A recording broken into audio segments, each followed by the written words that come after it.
It's too late now because I've pushed the red button, Natasha, and God. we're in. We are in. Did you play hooky from work and get out a little early today, or are you normally done by now? Fridays, it's 4:30. It's fine. I do lots of work anyway. They'll let me off half an hour. Well, I did let them know. I was nice. I let my team know. I was like, I'm off. Don't talk to me. Well, it's 4:30 where you're at. Does sound nice. Yeah. It's Friday. I bet a lot of people are off at 2 p.m., aren't they? I'm only going to work for about an hour, maybe an hour and a half after we're done today. So I'll be done with about 2. What about you, Brakken? When are you going to be done today? I don't know. I'm in this spot where I have some schedules to make and I have a go-kart to adjust, and I don't know which one I'm going to do first. I've just been watching the F1 Brakken. The fact your little boy is into karting is so exciting. Hopefully I get to watch him in like 20 years' time on F1. Well, he's convinced he'll be driving some league like that. So Well, he carries on the way he is. Pencil him in now. Remember that name. He's convinced he'll be in some league like that. You mean like F1? Like probably one of the most popular leagues in sports in the entire world? Just a league like that? You know how kids are. He's like, I'll drive F1, but if not that, it'll be maybe IndyCar, NASCAR. Otherwise, I'd be happy with GT3, I suppose. But maybe I could do both. You know how it goes. I just love his dedication. At least he's got something other than a PlayStation. Yes and no. I mean, he spends like 4 hours a day on his simulator, which is hooked up through his PlayStation. That's training. It's training. That's what I tell myself, that I'm not a bad parent because he's practicing. It's training. Natasha. If only I could do Kirk's session. Go on, Kirk. Nope, you're the guest. Please go. You go on. I was going to say. We're going to overpolite each other. I wish I could do the session you've given me Tuesday. I just had a look at my session. I was like, oh my God.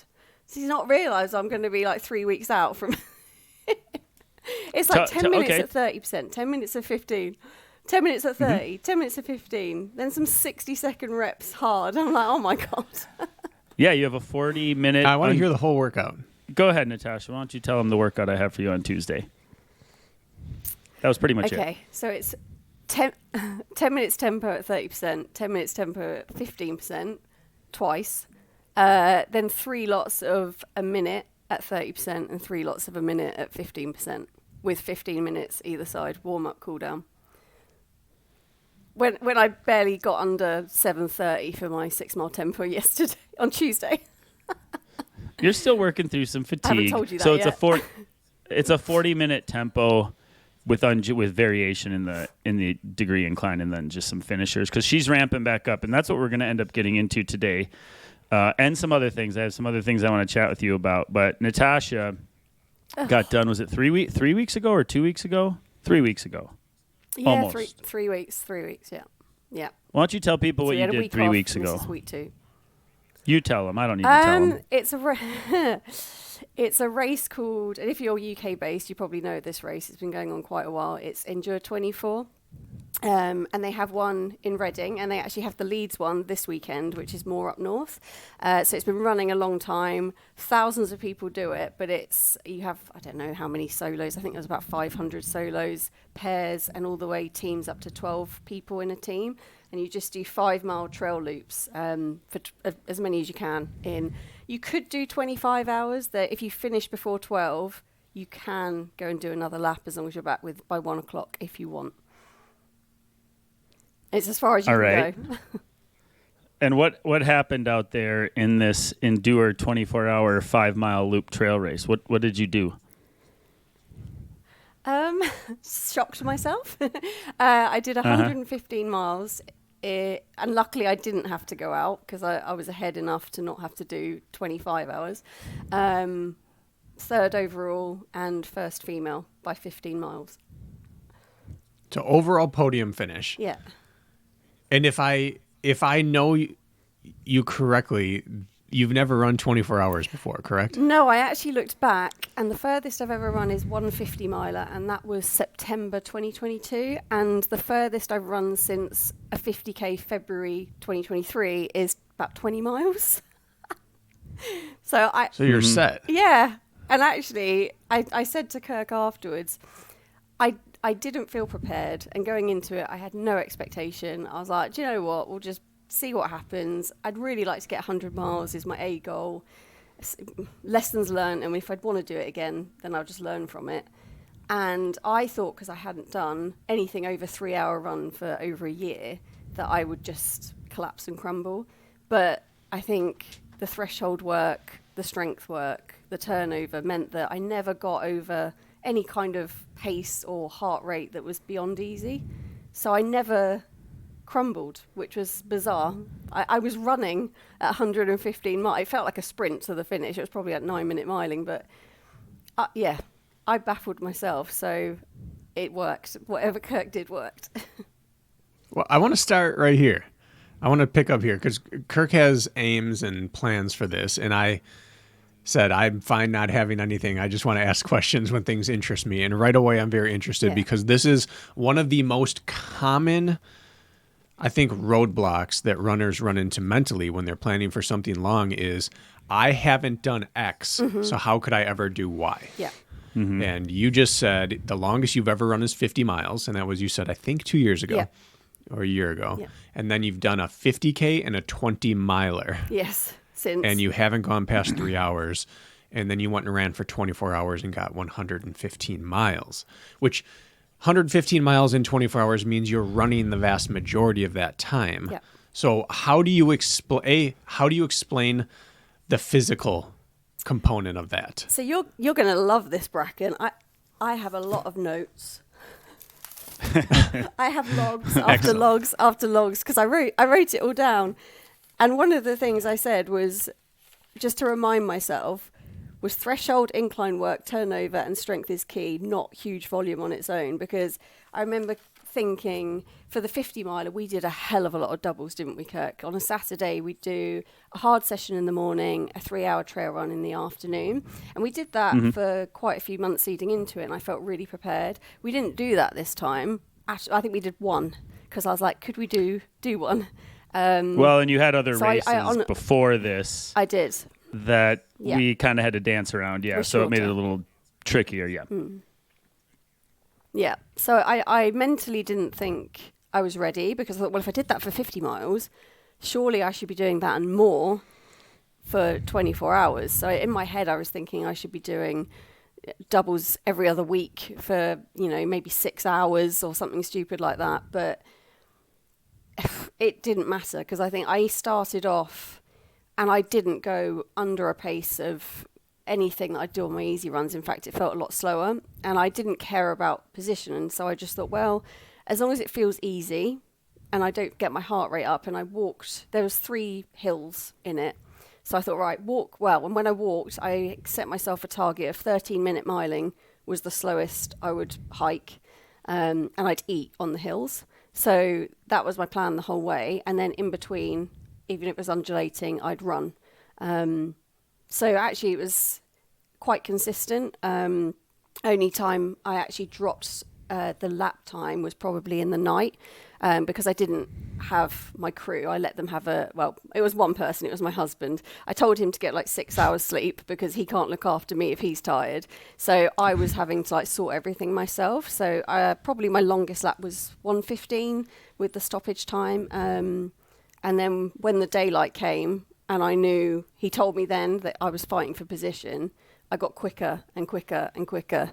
And at 100 miles, the tannoy man at the start said that I was lapping quicker than the leading man.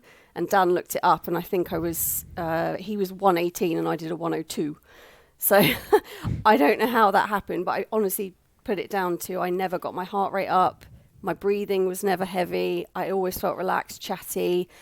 And my muscles from doing strength work and incline work just felt like they could keep turning over. They never, until I stopped, they just didn't feel like they hurt, which is mental to say, but I put that down to efficiency work and the fact that I know it's a visual thing, but if you are just running slow miles and then you're sort of that much of a gap in between, it's going to feel a lot harder. Where if you're running threshold for shorter and then you run 4 minutes slower, for example, or 3 minutes slower, it's not going to cost you as much. That's my theory. I can get behind that. I just asked Kirk a question after his half marathon that I always ask of athletes after races, which are, when you're out there and you feel things working or not working, what were you really glad that you had done? Like you talked your strength training, your threshold, your hills. What specifically were you feeling out there that made you think, I'm so glad I did blank?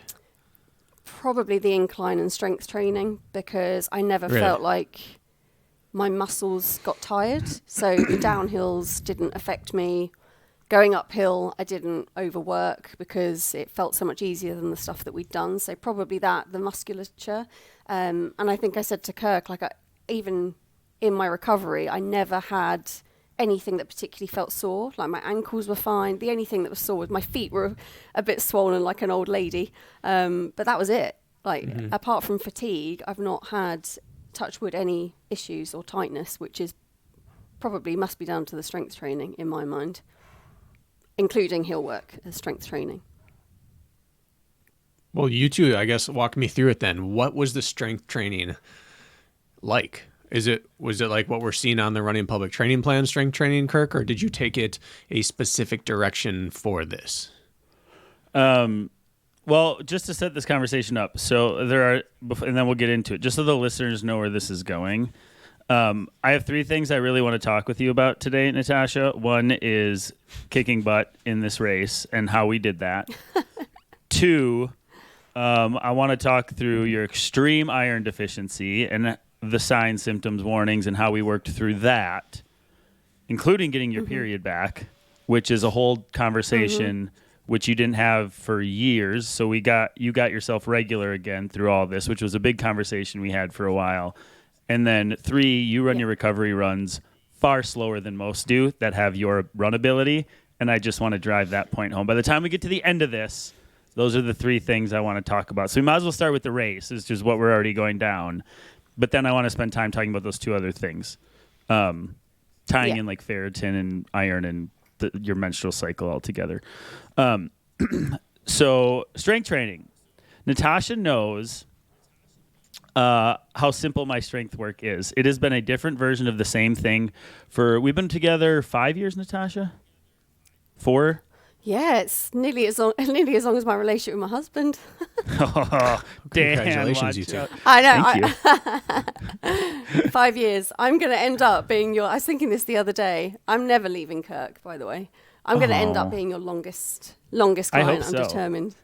Well, I have clients in the gym that we're going on almost a decade, so there's a little catching up to. It's a tough thing to follow, but I think... Take them out.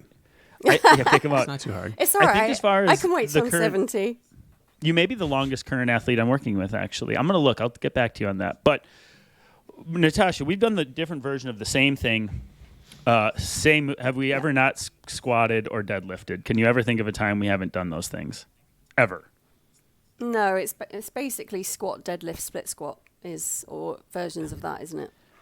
Yeah, and all we play around with, and then there's other things. I have her doing upper body work, shoulder pressing, just to stay rounded, pull-ups, all of this stuff. But we just cycled. What did we do on this one? I like feeling muscly.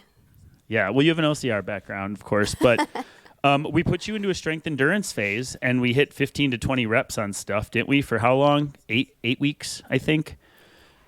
Yeah. It was so. Usually we had her on 5 reps, and then we upped it.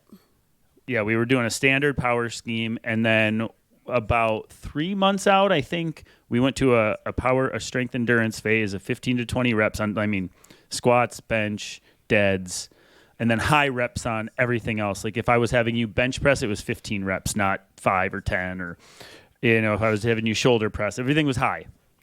You were doing 15 reps of Bulgarian split squats per leg. I consider that high. And then as the race got closer, what do?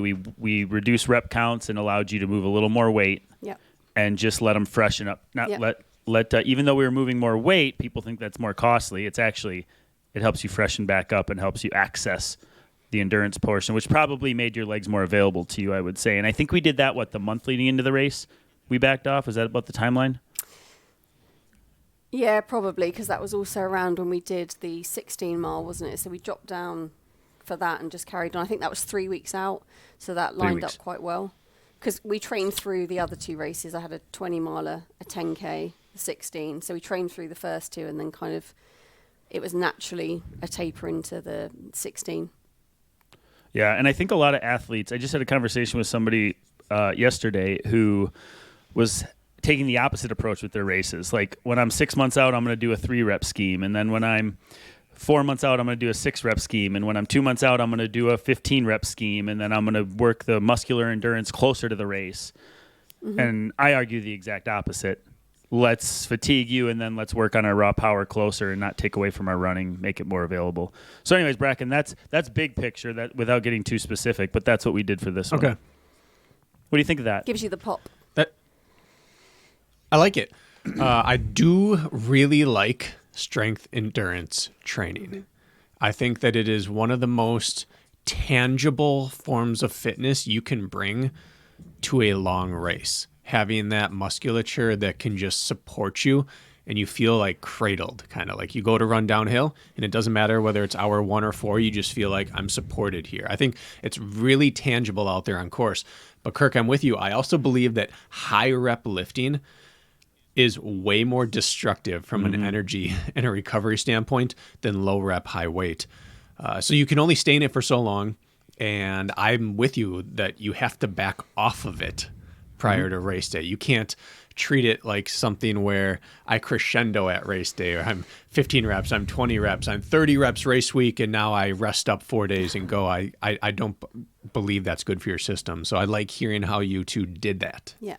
And I'm not obviously an ultra expert by any means. I've only done a handful, but if you're not doing upper body and you're going to use poles, work your upper body, because I did buy some poles a week before, nothing like, prepping, but someone said that's probably a good idea to get some poles, and my arms never got tired once. So, and I put that down to strength training your arms. That's one of those things you hear people in the ultra world that you have, if you're going to, and I say this to athletes I work with, if you're going to use poles in the race, you start using them today. Mm-hmm. I don't care what day it is. It's today. You start now. But that's because most runners aren't well developed through their shoulders, their traps, their upper back, their lats, everything that's going to be required, your forearms, to not give out on race day. So the fact that you had the strength training in the OCR background is way more of a leg up than most people would get, even from starting 3 months out using poles. Yeah. Yeah, and it wasn't even something I'd thought about.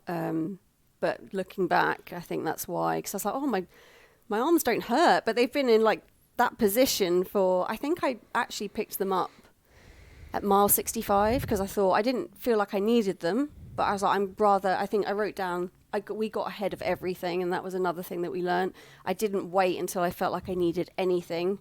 Like silly things like hay fever pills. I wrote down, I want a hay fever pill at this time, and we made sure I had them. Or, we stopped before the evening for 20 minutes. I probably would have stopped for less, but my husband was like, no, let's completely change your clothes. Let's get your bigger bag on, have a hot meal. And he actually afterwards said, I knew you were 2 minutes behind the lead and I didn't want to tell you. And then when I was coming in at like 20 minutes behind her, he was like, oh my God, have I made the wrong choice? But I think that paid dividends. And it was the same with the poles. Picking them up early before I needed them meant my legs never got to the point where, oh, crap, I need some help. So that was another thing, get ahead of everything. Well, let's take a step further back here. So you won by 15 miles, I think it was, you said, right? Yeah. Yeah. And I don't think there were any naps, breaks, other than that 20-minute break would be the longest break. You were on foot the entire time, I believe, correct? I will check. This is, my husband wrote every single lap down. So we wrote a plan. I had a plan in my head, and then we wrote it down the day before. Of course, we knew we were going to divert. But I wrote down what I wanted, and then by the hour, I wrote it so he had it. And then he actually wrote every time, like how long I stopped for, what I'd taken on that lap, what I took with me for the next lap. And I think that was the longest. And the rest were kind of like 2 to 5 minutes, apart from the morning when I changed back into shorts and a vest and stuff, and that was about 7 or 8 minutes. And so, yeah, that was the longest. I said I want to minimize my stop time, but not rush and panic. But I don't want to have to make up time of stopping. And I didn't think there was any point in sleeping. And it's quite nice because there's a few people in my village that have been seeing me since going, oh, I saw you endure. And one lady said, oh, her husband did it and had a sleep and felt so much worse afterwards. And I'm so glad I didn't stop because I think you just seize up. So, but I know, and Pro Plus. I did take Pro Plus. What's Pro Plus? It's caffeine pills. Oh. I fall asleep at 9 o'clock. I fall asleep at 8:30. All right. So before we get to the race, we'll chat about it just a little bit. Let's make sense of why you had a good day, because you had a really good day. So let's make more sense of that. I think that's the first thing. And can I preempt that, Kirk? Yeah. Can I drive home how good of a day? When people talk about breaking 3 hours in the marathon, they talk about running 100 miles in 24 hours. The 100-mile mark is like the gold standard. It's like the dividing line between how well did you do in a 24-hour race. And you exceeded that by 15 miles. So I just want to really ensure that the listeners, because not everyone's fluent in ultra. No. But 115 miles in 24 hours is good by practically anyone's standards. Yeah, I I would think equate it's it. probably... Go ahead. I thought the sub 3 was my biggest thing that I'd ever look back and go, oh, that was the biggest achievement that I worked for. I didn't feel like I worked towards this. It wasn't like an A race, but I feel like it became an A race. And this will be, I cried at the finish line. Like I will never forget that day because I think I never thought I was thinking if I can walk it into 100 miles I'll be really happy. So to do that just exceeded my own expectations of what I could do. So big day. Yeah, I think would you run 2:57 or something in the marathon? Yeah, 2:56. Yeah, 2:56. I'd say breaking 17 in the 5K for a woman, sub 3 in the marathon. 24 hours, 100 miles. If you want to even bring it down further so people understand that haven't done the marathon, like we're talking things that not many people can do. So, okay, now that Brakken set you up to make you feel real good, which you should, breaking down the training itself, like we said, okay, it's not like we were sending you out for 40-mile long runs, but let's tell the people what you were doing, okay? Natasha, how many days a week do you run? 6, but two of those on a Tuesday and a Thursday I run twice. So I have a recovery run, usually 35 minutes unless it's a down week. And then I usually do one double run of 25 minutes. So yeah, I suppose 7 runs in, no, that's terrible maths. I'm Brakken now. 8 times. Zing. Eight times. And I never got over, I think my longest week was 70 miles when I had that 20-mile trail race because we did a normal week. I didn't taper for it. I did a normal training week, jumped in that as my long run. So that was 70. All my other peak weeks were maximum 63 miles. And then my down weeks like 35 to 45. So yeah, I usually sort of like 58 to 63 miles. So 6 days of running, but 8 runs, 2 doubles, with 1 firm day off every week, which Brakken, I think, too, dies on that rock. I think it is so vitally important to reset on all levels, even if you feel lazy and sloppy, and even if you feel better if you were to run that day, like mentally, I still think it's important to take that day off as a reset so you're set up for success the following week and you never get behind on recovery. Or less frequently anyways. All right, and Natasha, how long have we been running this script? How long have you been doing this type of work for? The doubles we introduced probably 2.5 years ago. Before that, it was 6 runs a week for the 2.5 before that. And we only introduced the doubles because I think I asked for it. I said, I think you were ready for it. Up my volume because I'm feeling really good. Yeah, I said, I'm feeling really good. I'm never really feeling fatigued. Could we try and add in some doubles? And that went really well. So we've just stuck to that. Mm-hmm. So to get this right, make sure I'm on the same page. You guys switched something up right before the race 2.5 years ago? Yes. That's the type of variety we're dealing with here. Yeah. Yeah, that's the only real like big change we've done. Yep. And but how does that work without muscle confusion? Just jump in a 24-hour race when you've only run 20 miles, that's confusing. That is confusing. That would be the epitome of confusing. I don't know. I think, yeah, I like routine. So, dark here. I've never got bored. Storm rolling in. Oh. Yeah, it is getting dark in your little abode there. So to reiterate, and you're outlining exactly what I'm hoping, is nothing cute or fancy but consistent has been happening. Correct? And don't get me wrong. Yeah. Okay, so we're going to break that down. On the second part of that, a lot of times even 2 runs a week involve vert. So it may be a Tuesday uphill session, and you may climb 3,000 feet or more, or 1,000 meters by your standards. And then on the weekends, you may go hit the 3-hour trail run. So maybe you run 55 miles, but maybe you have 6, 7, 8,000 feet of vert in there as well. So there's that component too with our training. Yes. Yeah, exactly. Yeah.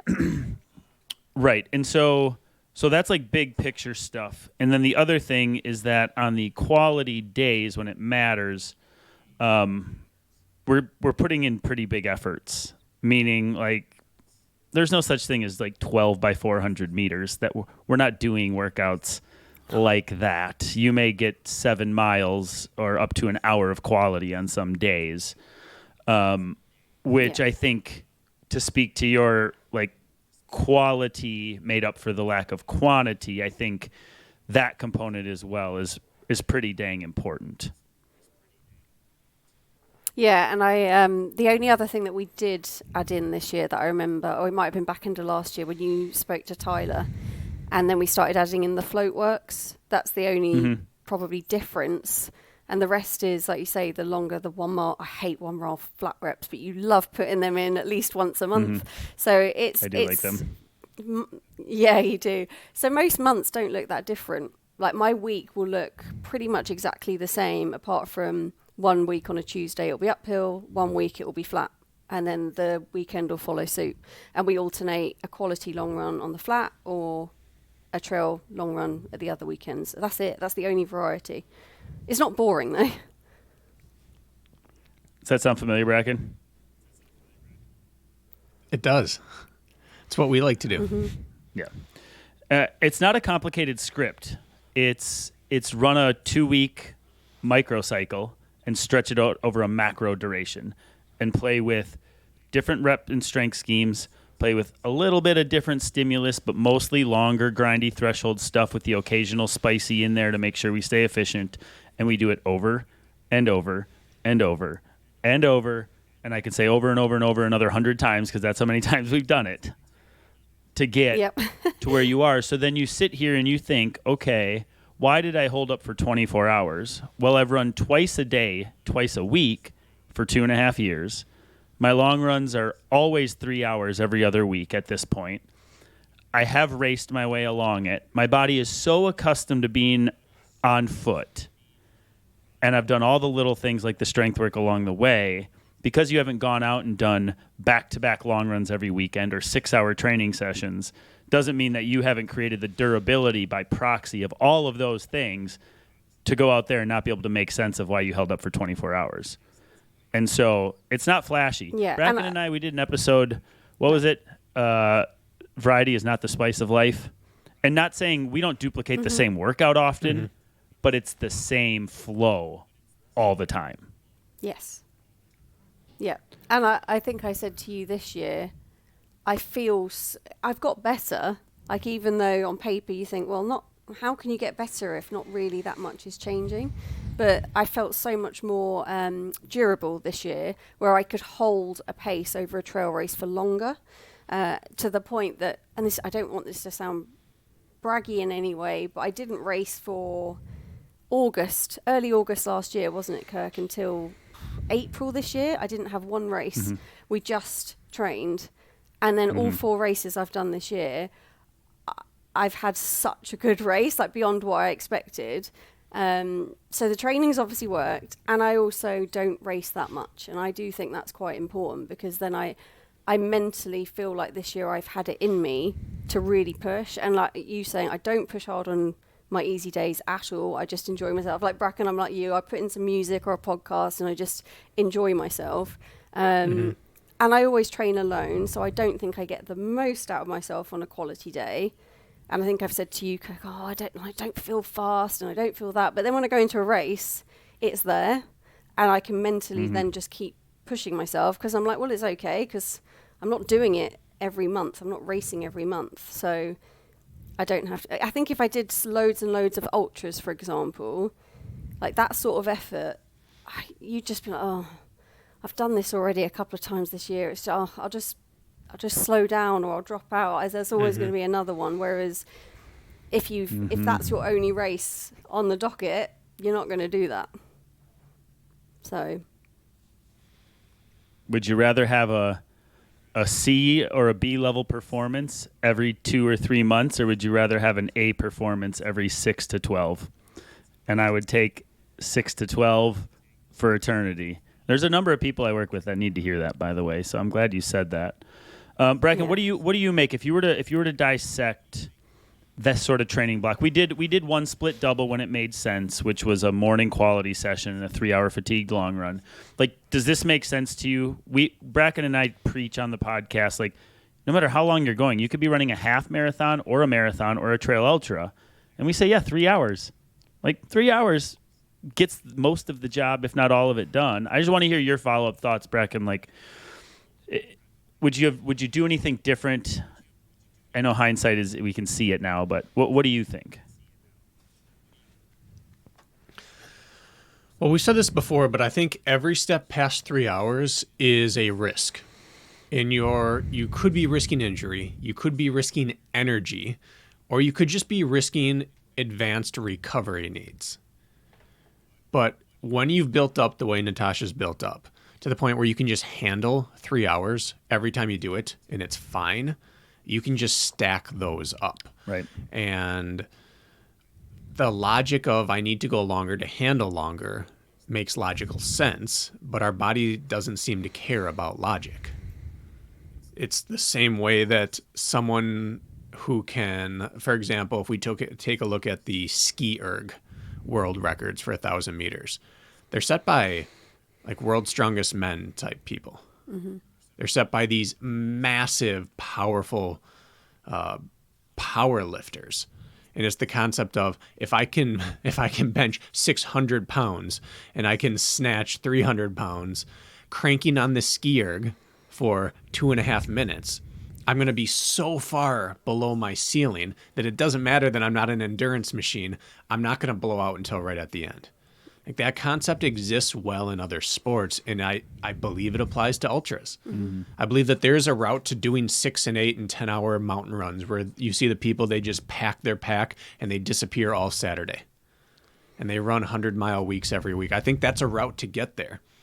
But then you have the low mileage approach as well, which is just kill it with consistency and cement it all around with strength work.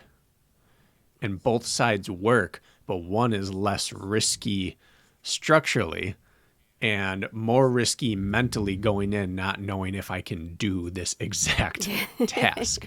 Yeah, that was it. And then you come through and you find you can. So I really like it, but it shows the trust you two have with each other. Then Kirk and I just yesterday talked on the phone while I was driving to a trail, and we were talking about the best people to work with are the ones that just trust the process, because then you can do everything you want to do rather than putting things in there that have to be in there to make them feel confident. If the confidence comes from the trust, then all you have to worry about is training. And it sounds like you two have that, and this is the type of result that comes from that. Yeah, I think, well, Kirk knows a lot better than me, so it makes a lot of sense to trust him, and he's never led me astray. So, and you boost my confidence a lot, and I think this is the first year that I said to you I felt proud of myself in my races because I'm really hard on myself and I always find the negative. But I've been really proud of myself this year, and it's because I think over the years you've boosted my confidence and my mental resilience of like, oh no, I can do this. Like I can go into a race now and be like, I'm going to compete with the men. Like I'm going to see where I can get in the men. Like I never would have thought that before. So yeah, I think it's important to note. I think it's important to note that a lot of people want things yesterday. It seems like a lot of people that come our way have found this podcast or they found running midlife, and they're picking up. They're not innate runners from the beginning. They're picking it up as they're adults, and that's not your case because you had been running consistently before we started working together. But you had picked it up as an adult as well, if I'm not mistaken. Yes, I think I was just coming up to 29 when I started running. When I'm 40 now, right.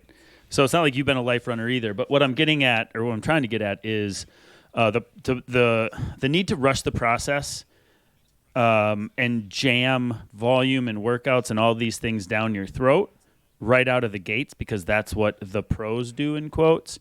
Whereas like if you can be comfortable with long term, like putting another pebble in the bucket and just letting them add up, right? Instead of feeling like you need to make up for lost time by jumping right into what tenured runners are doing, and just follow a process over months and years and just trusting and continuing to show up and stay available.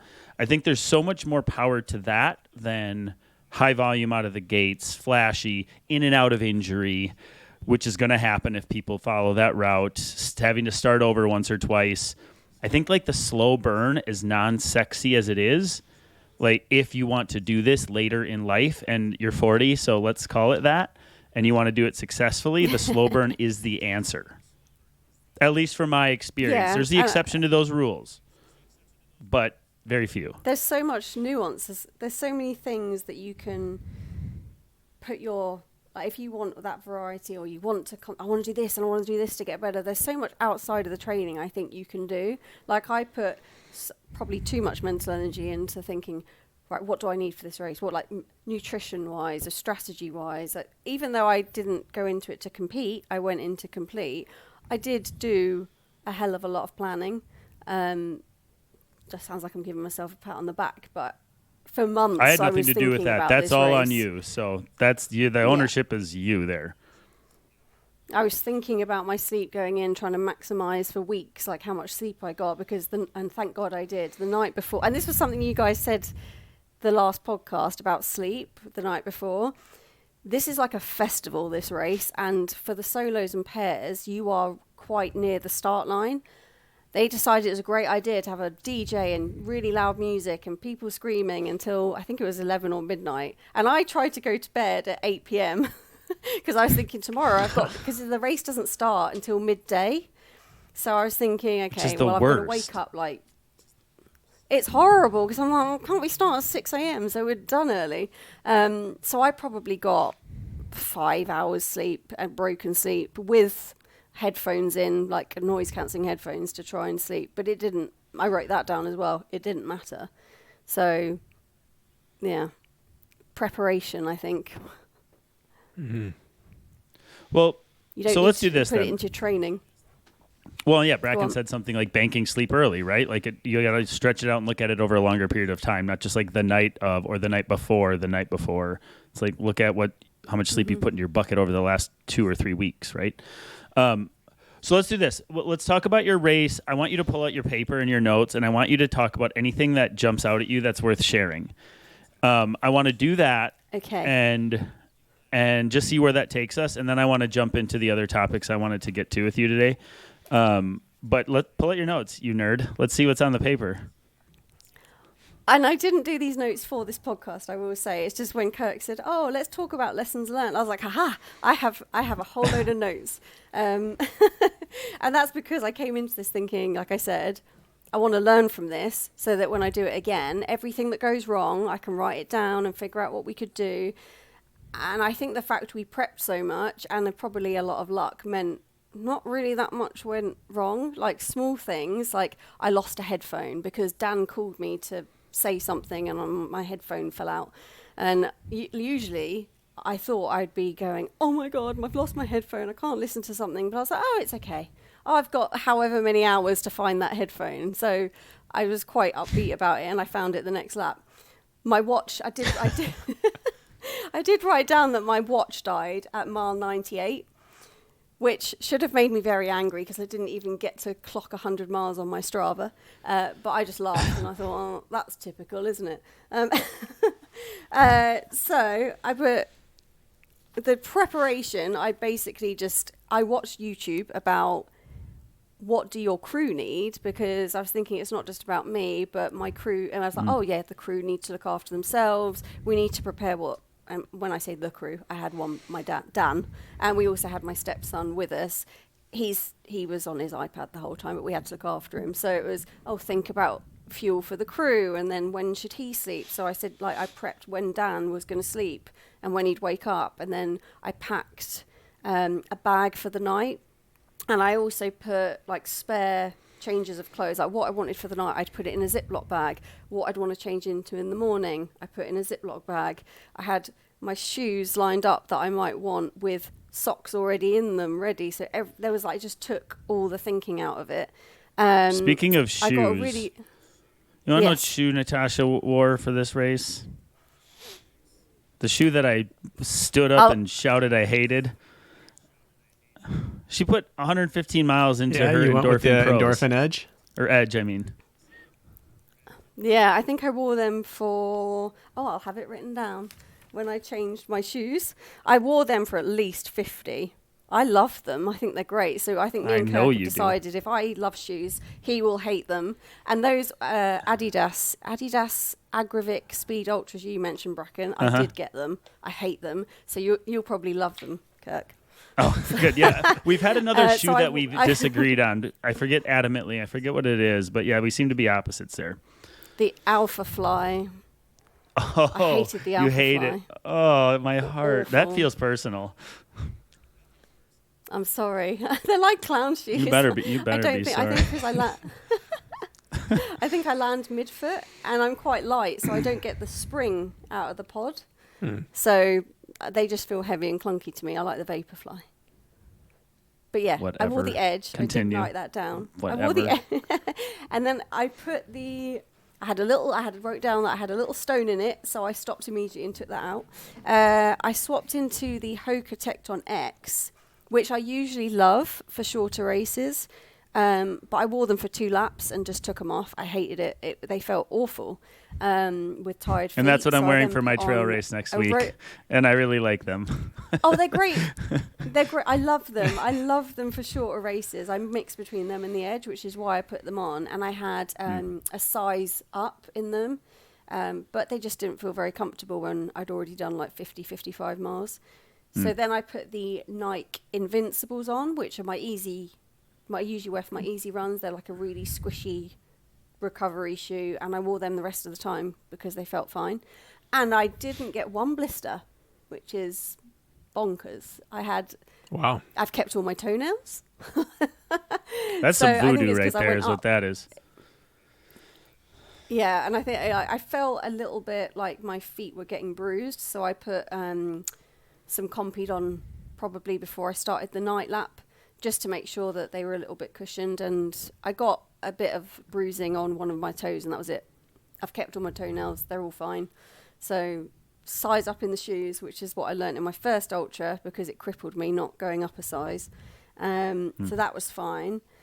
So yeah, the bagging the clothes up. I got a really cool phone charger. I don't know if you guys have seen, because obviously you want to be able to keep your phone charged if you want to listen to stuff. And you can get little power banks. They're probably, 2-3 inches long and 1 inch wide, and it just goes into the bottom of your phone, so you don't have to have wires. So that was a really good thing. If anyone's doing a long ultra, get one of them. What's the brand? What is the brand and where did you get it? People will want that. People will want to know that. Do you know what it is? It was just on Amazon. Just look up portable iPhone charger, cordless. Yeah. Portable iPhone charger? Yeah. Okay. And it just, the thing that plugs in the bottom, it just flips down. So it just looks like a little tiny bank. So that was really good because it was quite light.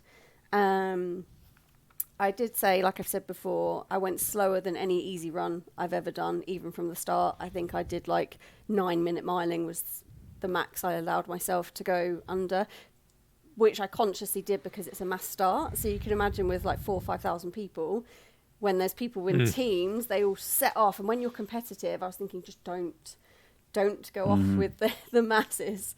So that was that. So I ate a lot. And I do think that's key. Are we talking ham sandwiches? Ham sandwiches in the sports bra type a lot? So we did an interview with Natasha, by the way. Sandwich. We did an interview with Natasha a few years ago now it's been. And so if you want to get to know Natasha from like the beginning, we did that episode with you like years ago. And you talked about stuffing a wet, soggy ham sandwich in your sports bra during a race and eating it, and it stood out to us. And so you've claimed to be quite the eater when you race, which I think is probably part of your success too that we're not honing in on. But talk about it. Brakken likes to talk about your food consumption. I can see he's chomping at the bit to hear about this. My favourite photo from the race is I've got a slice of pizza in my hand. I'm running with a slice of pizza and then I'm texting Dan what I want the next round. And I was like, that just summed it up. And I had turtles on my shorts to remind me to go slow. So, yeah, I had all sorts. I had like 6. The only sports nutrition that I didn't end up taking any gels. I had them there. But I took 6 of those solid Morton bars. They're like posh Rice Krispie bars. So they went down really well throughout the time. And street waffles, like the Goo street waffles, they went down really easy. But I really mixed up what I had. So I had like lap 2, I took a smoked salmon and cream cheese bagel, and I ate that on the way round, and some biscuits and some sweets. I had rice ball. I know. Who would even think to pack salmon and cream cheese for an ultra? And you started with that. Lap 2. I could see maybe like 40 hours into a 200-mile race being like, I got to do something. I'm having a weird pregnancy craving type of thing, like smoked salmon and cream cheese. But you're like, no, I'm going to start with something I know is going to go down well, and that's going to be fish. 5 miles in, she decides that's what she needs. Well, my plan was I thought my stomach's definitely going to go at some point. So I will get ahead with the I would have thought food. So too with what I'm it hearing. Never did. And you started with fish. Yes, I did. I wanted it. Smoked. I thought, that sounds quite nice. Fish and dairy. Yeah. 5 miles in. Can't go wrong. You wait. It gets worse. Oh, God. Oh, my goodness. In the morning, I remember saying to Dan, I want porridge, Pringles, protein shake, hot chocolate, and a banana. And so when I was just shoving handfuls of Pringles, a spoonful of porridge, and it was all just going down as one. I didn't care. Before the race. Felt right. I was like, no, that was the morning during the race. That was at like 5:30 in the morning. Throughout the night, I was having, when I was on my own, I had cold noodles because I ate some noodles earlier in the day, so I just had the rest of them cold out of a cantina. I had some cold pizza, protein maple pancakes, like your American-style pancakes, protein shake. I didn't think that would go down so well, but I got through 2 bottles of chocolate protein shake. That was really good. A lot of watermelon, flat Coke, rice balls, like the sticky rice. Tell them why flat Coke. Peanuts. Settles your stomach. And you get more sugar in. Natasha can't do I bubbles find it flattens either. my stomach. Natasha and no, bubbles. I can't, no. If Natasha wants to drink a Coke for fun, Natasha opens it and then comes back to it a day later so she can drink it. I flatten for Pepsi every single morning so I can have it later in the day. I can't drink bubbles. What does it do? I lost the peristalsis in my digestive tract probably about 10 years ago now. So it just sits there. The gas just builds up in my tummy and makes me look pregnant, and it's painful. So no fizzy for me. Does it ever come out? No, just dissolves. No, it doesn't. That's the problem.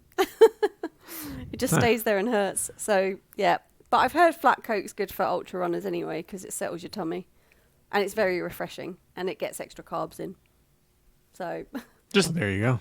Thought yeah, that was so it. I think And your body does absorb gas, by the way. People think if you are bloated, like it has to come out one end or the other, but our body actually does soak it back up and circulates through our system, which is a weird thing to think about, that you can actually be bloated full of carbonation or whatever it is, and our body will rid it by not going out either end. It like soaks it up, which is true. Interesting fact. Continue. Not my experience. Not in your experience. you lucky thing, Brakken. Well, it can go other ways as well. Yeah. But no, I think we. Natasha and I have the opposite Yes. dysfunction. Yeah, but I'd rather have yours if I'm honest. Ask Lisa and then decide. Yeah, so I think probably the main takeaway from that is I ate a lot, probably a lot more than I thought I would. Because I was eating on the loop as well as when I stopped, and I never didn't. So I probably had minimum 400 to 500 calories a lap. It was a lot. But I never dropped energy. I never felt hungry. I did have some carb mix in one bottle. I'd have carb mix. One bottle I'd have water. We did start with some electrolyte drinks, but then we turned to the tablets so that I could then just have water and carbs. It worked well for me. I can't guarantee it would work well for everybody else, but I know this sounds silly, but another thing that I learned before was tell your crew how often you've been to the toilet, because if you've not gone to the toilet, they know you're dehydrated. And I went for, we're runners here, so it's fine. I went for a wee every 20 miles. So I knew I was hydrating and drinking enough. So that might be something that you probably wouldn't think to take note of, but take note of when you pee. You apologize for saying you took a wee every 20 miles? We could say worse. I had a wee. She's from across the pond. I think she can say wee. I had a wee. It's the most inoffensive, delicate phrase for going to the bathroom I've ever heard on this podcast. I had a wee every 20 miles. I did share more. I shared more with curtsying in Kirk. front of the Queen. She shared more about the Kirk, other way you go to the bathroom as well, which was working properly out there too, which is something to say. Yeah, this sounds really. I mean, I was probably delusional at this point. I think it happened coming in for 105 miles, and I was like, "Oh, that's so good. My stomach's fine." Because it showed I digested stuff, and so I wasn't overworking. Yeah. The blood wasn't going away from it, so it would work fine. So yeah, I did tell Kirk that. Yeah, I don't think I told you during the time. No. No, you didn't. So yeah, I think hopefully that will help somebody, because I think probably, and we're all guilty of it, especially when we first start running, is like in a marathon, you probably wait till you feel like you need something before you take it in, but it's too late by then. So start early, I think, is a lesson I learned even when I was running marathons. So that's what I did by having a bagel on mile 5. So I never dropped in energy, and that helps you mentally as well. Like, I can honestly say, and this doesn't happen in most races, I think the only time I had a down point was, and this is probably another lesson, I had quite a few layers on for the evening, but it still got like really cold. I had a vest, a fresh vest, a long sleeve, another long sleeve that was a bit thicker, and the jackets, which are like a little bit shower proof and with fleece inside, and I was still really cold.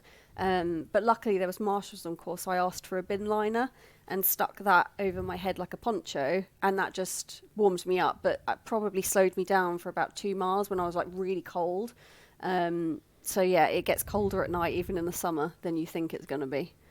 So and talking about the food, I can tell you why you never got hungry out there, and that's because you were constantly eating. You said you never got hungry. Mm-hmm. Well, no kidding.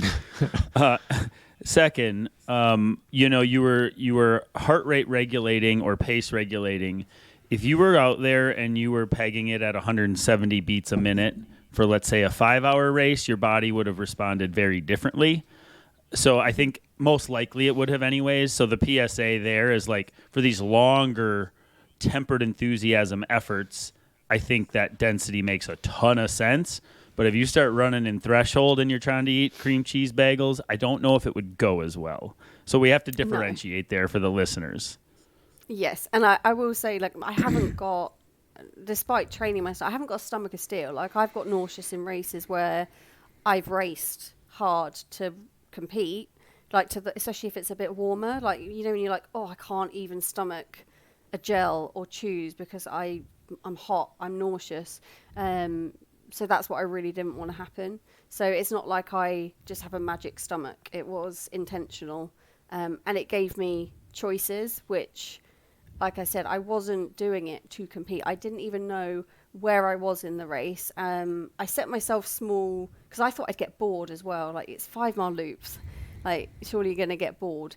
But I'd set myself, just get to this distance. Like, 50 miles. Let's try and get to 50 miles in this time. And that kept me honest. And then when Dan went to sleep, I was on 60. And I was like, right, by the time you're awake, I want to be at 80. And then I got to 85 because it kept me honest with my, I'm going to, even if I'm walking, I'm going to walk with purpose. And he told me when I came in at, I think it was probably about 5:30, by the way, you're 16 minutes behind the leading lady. And I said to you, Kirk, didn't I? Something just like switched in me, and I was like, right, I'm gonna get her. And I was like, I've got 6 hours, I can do this. But I didn't peg it. I just kept at what I was doing, and then I took 25 minutes out of her on the next lap. And Dan went, whoa, like, calm down. I went, no, I'm fine. Like, I'm not changing anything. And then the next lap, I think I was 50 minutes ahead of her.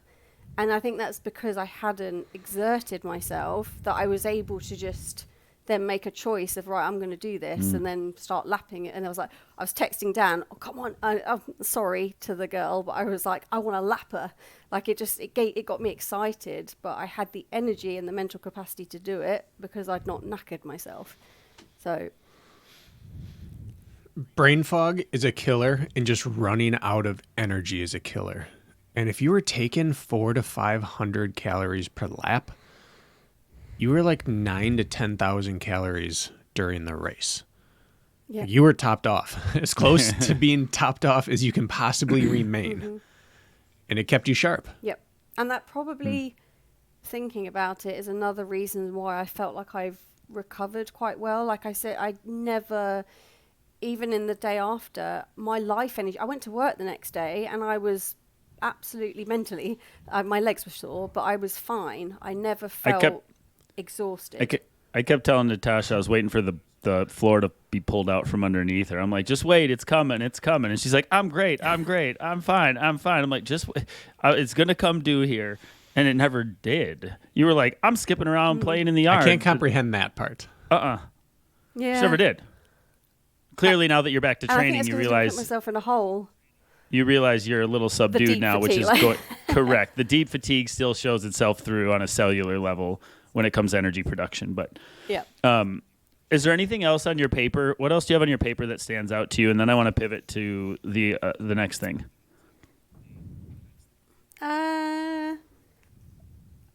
If you're stopping with crew, I found it really helpful to text ahead and to say, I fancy this, so that you're not getting to the point and going, oh, what should I have? What do I...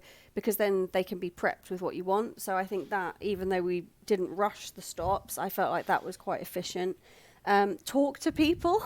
It was actually really nice because it also relaxed you to have a chat with people on the way round, like as you're running past, like have a little talk, or to the marshals, like have a little chat with them and get the boost that way.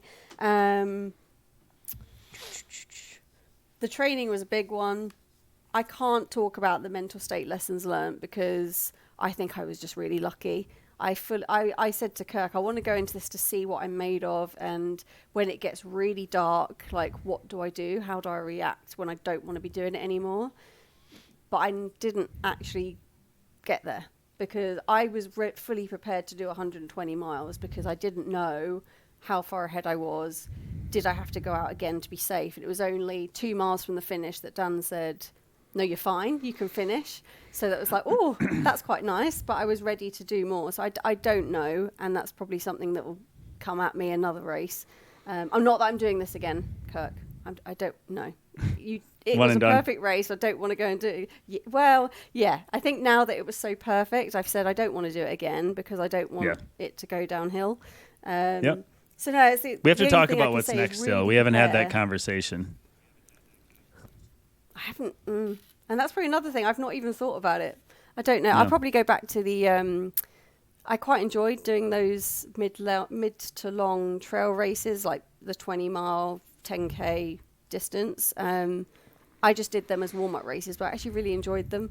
I think that was quite a good distance, but I haven't booked anything. I just want to recover and then play it by ear. And if I find something that tickles my fancy in a few months' time, I'll do it. But I'd rather just recover first and get back to where we were in training rather than rush. Like some people were talking about, they were going to go and do the Endure this week as a team. And I was like, are you mental? Like, I'm not going to be ready for months to think about racing again. Like, yeah, so... No, I think those are probably the biggest takeaways was keep your palate fatigue at bay, pack a lot more than you think you're going to need so that you have choices. Like I threw away a lot of food. I took so much, but I didn't use it. But I had all sorts so that I could just grab whatever I fancied at the time. Steak didn't work. Don't do that. We cooked steak and put it in a canteen. I tried to swallow it and it... No, that was the only thing that couldn't go down. And look after your crew. Well, prep with your crew and tell them to look after themselves so they can look after you. I had an experience yesterday, and I was going to bring it up on the podcast probably next week, but I'll just say it now. So I went out and did a longer run than I've been doing. I haven't gone past 6 or 7 miles in a while, and I did 11 and a half yesterday on the trails. It was very technical, and the middle stretch I worked hard. But just from all the roots and rocks descending, there's like tension in your shoulders and your neck and stuff.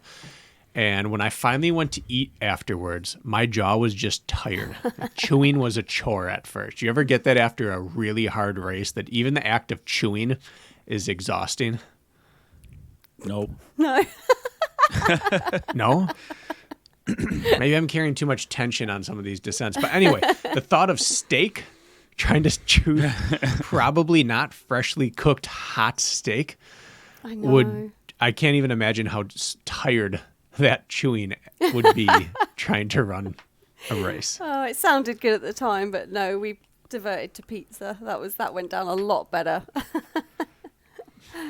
But no, and just if you don't think about it, electrolytes, the precision hydration tablets went down really easy. Pro Plus, hay fever tablets. That sounds like a silly thing, but if you're in the trails, you don't want to be getting hay fever and struggling to breathe or sneezing, itchy eyes, like silly little things. Like think ahead before you're in the race and just write everything down so it's there, because you're not going to be wanting to think about it when you're 80 miles in. Someone else has got to think, oh, do this, do that. Like Dan had a checklist for the evening that he was ticking off, right, she's taken this, she's done this. So we didn't have to think during the race. It was just all prepped. Any other nuggets on that sheet? Probably not. I don't know how to stay positive. I was just... Well, that's all good training. stuff. Don't pummel yourself. Yeah, I mean, that's all I've good not stuff. been injured. Since being get Kirk or Brakken as a coach. There you go. There's a big one. Oh, forgot about that little nugget. Well, I've touched wood. I want to see that written down. Okay, yeah, that's fine. I want to see my name on that paper. Oh, I have another one. And it was hard. It was really hard. For the months leading into the race, I didn't listen to you two once because I stored hours and listened to you. I mixed you a couple of... Oh, my goodness. I did. I must have listened to 14 hours of you two during that time. I had a couple I'm so sorry. No, it was good because then I just switched off and I was like, I'll just listen to what they're saying. Do you but know I'm how so behind often, on what's been going on. Natasha, we hear that. We hear that. Like, I have an 8-hour road trip, so I saved up 4 to 6 year episodes, or I listened to... How often have we heard that? Dozens of times, Brakken? And it makes me feel weird because I feel bad that somebody listened to us that long. Yeah. Well, plus, there's someone in the car that's like, oh, my goodness, why? Your poor kids or spouse. I always, I can get it, not us per se, but I can get storing up your favorite podcast or audiobook for the night of an overnight race. I get that. right? Something comforting or intriguing to like, get you through the night. But we hear about the 8 to 10 hour road trip so often, and that is like, it's horrifying for me knowing that one person had a good time and the rest of the car hates Kirk and I now. Probably accurate. Yeah, but it feels like you two are like our friends. It feels like we know you because we listen to you so much. I know you. I don't have a single friend that I want to listen to for 10 hours. Not uninterrupted. Well, I did throw a couple of comedy podcasts in, just to break you up. But yeah, it probably ended up about 12, 14. I didn't allow myself music until I'd crossed 100 miles. That was the celebration. So I switched you off at that point and put music on. And so what was the first thing you played to celebrate 100 miles? Oh my God, I don't even know. What was the first one? It wasn't Symbolic? No, I just pressed play on a playlist. That's a bit of a downer. Okay. It was probably something like Lady Gaga or something upbeat. Okay. You have a lot of little things that don't seem to matter that I think matter a lot. Like layering what type of thing you're listening to and the Ziploc baggies and what your strategies were all across the board. It's just like a lot of little things. It's the little things that take you out in an ultra, and you thought about a lot of the little things. And I think if you're going to summate, other than the training and the lead up, the day itself, it seems like it was a lot of little things that you made right decisions on. Sort of. Mm-hmm. Yeah, I know. I definitely think that was the key to success because apart from the training, I maybe some people that's a little bit obsessive, but I was buying everything well in advance, and I was, I better get this, and I was thought about every little thing. Like I'd picture the race and think, what might I want? Or if this happens, what could I switch to? Like I had plenty of carb mix in case my stomach went. I think that was just key. It was just like thinking about everything that could go wrong and having your A plan, but then having it prepped to divert if option B or C or D didn't work. So yeah, that's why we didn't have the low moments. Well, even that music mindset, most people would have this is what I'm listening to try to get me to 100 miles for when it gets bad. And this is when this happens. And yours was when I get to 100, then I'm allowed to listen to music. It's just a very different little, again, it's a small detail, but those things add up. Mm-hmm. Yeah, definitely. All right, we're pivoting. Apart from that, I'm no expert. So, yeah, it's time to pivot. I can't give anyone any more lessons until I do some more. So we had a question recently in our Q&A about iron levels, ferritin levels. We got a number of messages since from people listening. And it hasn't always been rainbows and butterflies with you, Natasha. We had a tough period in there. There's a pun in there when I say we had a tough period in there, actually, because you have that yes, back now. There is, isn't there? Have you had your period regularly now since you started? Yeah, it's rare that you get a great menstrual joke. It's not easy to hit that one. New one. There's a new one for you, isn't it? Are you still having your period regularly? Yeah, every month. And that was such an awkward conversation to bring up to Kirk. It was before we even knew about my iron that I first brought that up to Kirk. And it wasn't to do with training. I knew I'd had an issue with it before. It was because when I was younger, a doctor put me on the pill to regulate my cycle. If you're out there and you're not having a proper cycle, don't listen to a doctor. Just put you on the pill. That's just a plaster. I know that now. But I thought, I want to get this fixed. And doctors won't fix it unless you're trying for a child. So I spoke to Kirk and I was like, there's got to be something here. Could it be that I've got REDS? I don't know. I never feel like I am overtraining, but we upped my calories you got me to do a food diary, which was uncomfortable. And then I upped it by 500 calories a day and it still didn't work. It just wasn't working. And then when we figured out about my low iron levels, which the old podcast goes into loads of detail, but that went on for a few months, didn't it? It just slowly, things just started to not add up. Like I was getting headaches, I was tired, but I couldn't sleep. My workouts were tanking, and I thought it was my asthma. But then I was like, is it because I'm low oxygen and my legs hurt, or am I overworking because my legs hurt? What's going on?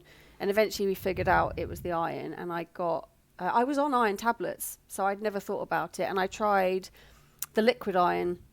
Nothing was working, so I went private and I paid for an infusion, and I felt amazing. I'm so glad that you mentioned that to that lady, because I was already on a high dose iron and it didn't help. Within 10 days, I felt like a completely different person, even better than what I thought was good. And my period came back and I was like, oh, that's why. It's because I didn't have iron. I wasn't having my period, and it's been like clockwork ever since. And oddly as well, this is going to be a random one, I always had a yellow tinge to my skin, and I thought, oh, I'm just a warm skin tone. We always used to joke about it, and that's completely changed. Like, my skin tone has even changed. Like, so I think it was quite a deep-rooted issue. But everything, touch wood, has been... I've had a few infusions since, but I haven't had one now for at least 18 months. I get checked every 6 months, and my levels have stayed at a decent level now. So they kept dropping for a while. I think I had 3 infusions over the span of a year and a half, and then it's been fine. Leading in, so you've been pretty much anemic since we started. You've been anemic for years and really went undiagnosed. So you had a rev limiter put on you, even with some of your big accomplishments like 256 in the marathon and all that. Severely anemic. That was the key to your getting regular. But the lead-in is confusing. Yep. So like, just so people listening, we can relate it to them, women in particular, but men deal with this as well. Just a little bit less frequently, is like the signs weren't on the wall because it gets confusing, right, Natasha, about like, is this because we're training hard, so it's training fatigue, and am I overdoing it? Am I in an overreaching phase too much? So then we back off a little, but it doesn't come back around, and then you go to hit your quality session and it's 2, 3, 4, 5 in a row where you end up leaving like you laid an egg and you had nothing. And then you got to the point, it got so bad where you were recovery running at 10:30 pace, and for you that's a crawl, and your heart rate was still in the 140s or whatever it was. And I mean, eventually your body was so dysregulated, it was that obvious. You were to the point where we stopped all quality work. It was like, just get time on feet. You felt like a complete failure and loser. We had every week it was a continual frustrated conversation. It's not always like we're painting this rainbows and butterfly pictures. Like, yeah, Natasha and I have been skipping through the fields hand in hand to awesome fitness. Like, there were some bumps along the way for you, right? Like, it sucked, and you finally got it squared away. Yeah, and the takeaways. Go ahead. You keep reasoning it. You keep reasoning it away, like you say. Like, I kept putting, maybe I've got hay fever and that's why I've got a headache, or maybe I'm just tired, or like you say with the asthma, I was like, I thought maybe it's asthma because it's cold, or I kept finding an alternative reason why it might be, because it hadn't even occurred to me till you said to get checked. And that was, I think, I walked up the stairs. My resting heart rate, might be for note, was still normal. So it wasn't like my heart rate was up all the time. It was still at like 49 to 52. But then when I walked up the stairs once, it went to 121 just walking up the stairs. And I was like, oh, there's something wrong. And that's when I said to you, I know there's been something wrong, but this is just not normal. And then you said to go get bloods done, which I did immediately. And I do want to say to people, I didn't just jump to, get an infusion, just like go to the biggest extreme, because that lady was like, well, what if I do this, if I take the iron, and will it fix itself in a few weeks or months?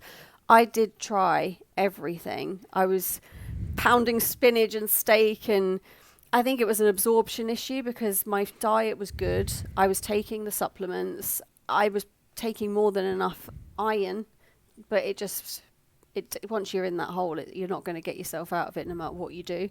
And I was taking vitamin C at certain points of the day, and I was taking my iron tablets nowhere near when I had caffeine in case it inhibited it. Like, I'm quite detail oriented with this stuff. I was a geek. I was listening to podcasts about iron deficiency and reading about it, and nothing fixed it until I got an infusion. So if she can get checked and she could get something like that, it will completely change your running life. Well, I think, yeah, it's unbelievable the number of people who take iron and it doesn't do it. Like, whether it's the absorption issue or whether you're just too far behind the 8 ball, but taking it, and it's not just set it and forget it. No, it's not like most things that you take. No, and I didn't know that as runners, we are breaking blood capillaries in our feet every time we run. And that releases iron, and you're losing iron just by being a runner more than a normal person. And I may butcher this number, but I think we absorb about 10% of what we eat. And women need more than men. We need like 18 milligrams. You can't eat 180 milligrams of iron a day. You just can't do it. So...